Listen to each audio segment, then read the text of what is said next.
You, so like I said, there's lots of resources to learn these banjo things like drop thumb or aspos or these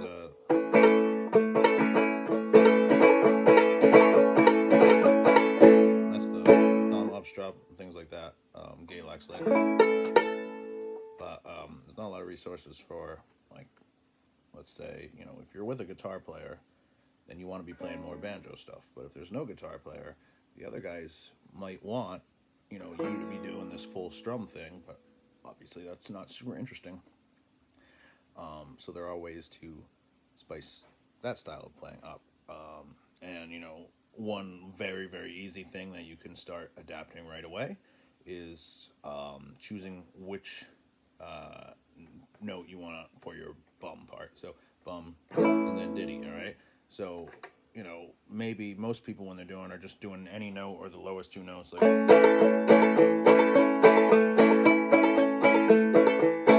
But start thinking about what the bass note is of the chord. So if you're playing G, you might want to hit the G string right here. If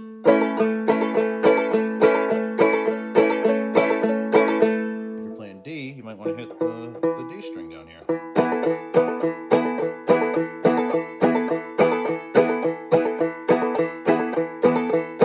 you're playing F, you want F string, F string, F note, third fret D string, or C, should be this note right here.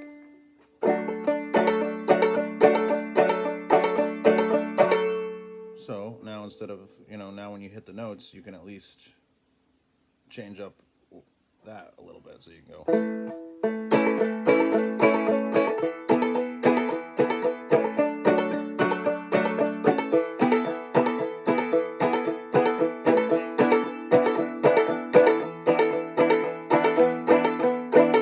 All right, and then once you get that, you can start doing things like alternating the bass, so hitting the root and the fifth of the chord.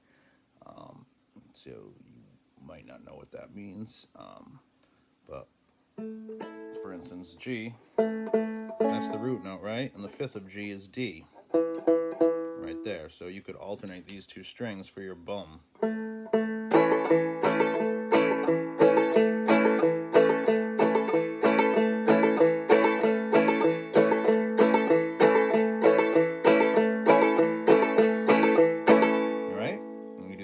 Chords. So let's say you had D, the root is D, and the fifth is A, which is the second fret of the G string.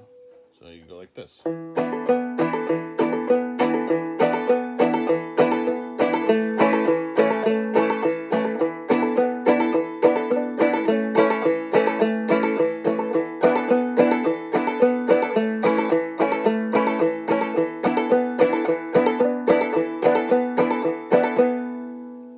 then let's say for C, that's the root, right? And the fifth of C is G, which is this string. So you can go like this.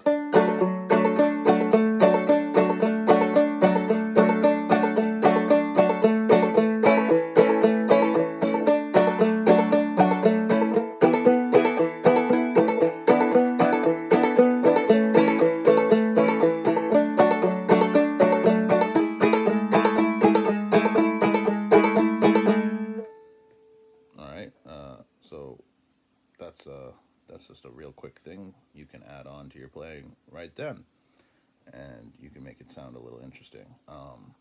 You could even take that concept, that simple concept, further and start thinking like a bass player. So if a bass player was going from G to D,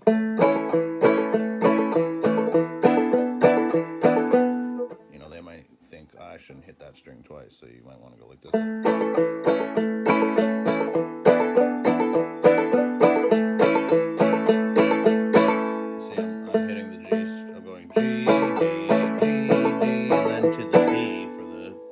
D chord.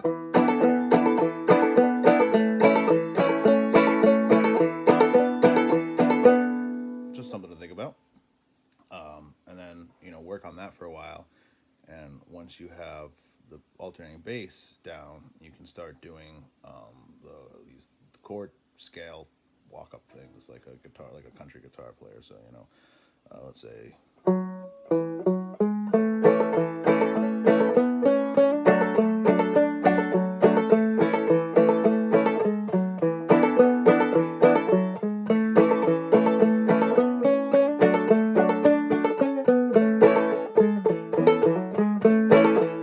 Sorry, I lost it there for a second, but you get the idea. So, I'm learning. Let's say we're in the key of G, right? So you want to learn the G major scale, which is in that exercise picture that I left. So get that down. But you want to learn.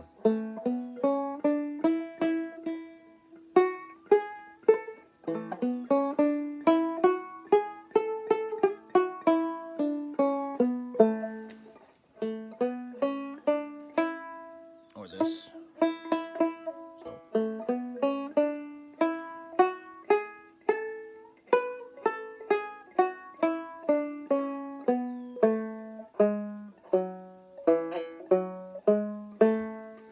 Once you internalize that, you're just basically using those as walk-ups to the chord. So.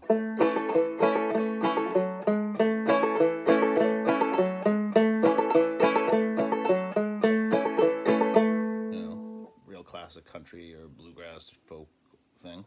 And then the thing I was talking about with the Golden Age lick is so basically right then I was using these walk-ups as a way to get to a chord. So.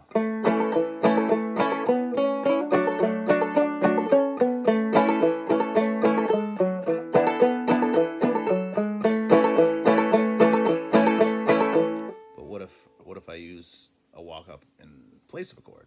What if I go like this? So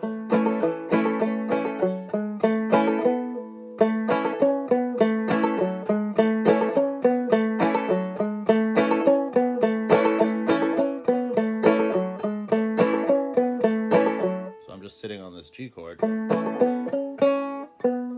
instead of strumming for one measure or something, I'm doing the walk up instead.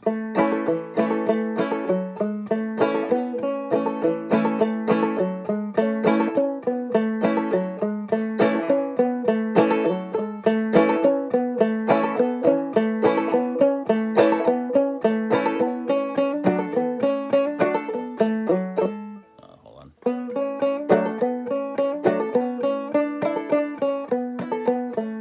And at any point you can sub one of these strums for just a single note, so you don't have to go. You can go.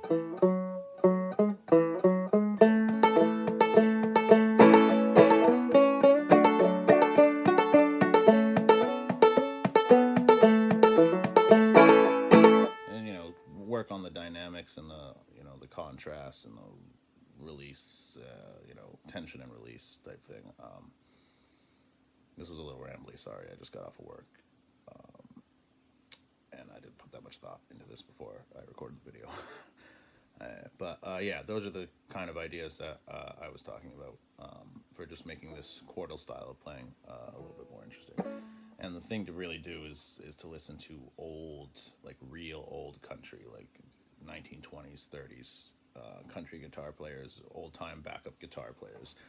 This is something that they do all the time.